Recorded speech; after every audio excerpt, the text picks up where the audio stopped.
খেলাযোগ extra টাইমে আজকে আপনাদেরকে বলবো 16টি সেভ এবং এক পরাজয়ের গল্প। ফুটবলে গোলদাতারা সবসময় আলো পায়, কিন্তু মাঝে মাঝে পরাজিত গোলকিপারও হয়ে ওঠেন ম্যাচের নায়ক। এই গল্প এমন এক রাতের এবং এমন এক মানুষকে ঘিরে, যিনি একাই দাঁড়িয়েছিলেন প্রতিপক্ষের শত আক্রমণের সামনে।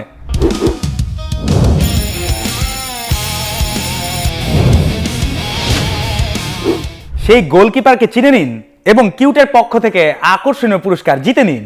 এবার আপনাদেরকে একটা ক্লু দেই। 2014 সালের নকআউট পর্বের ম্যাচ, প্রতিপক্ষ ছিল বেলজিয়াম এবং এই বেলজিয়ামই সেই গোলকিপারকে একের পর এক আক্রমণ করে পাগল বানিয়ে দিচ্ছিল।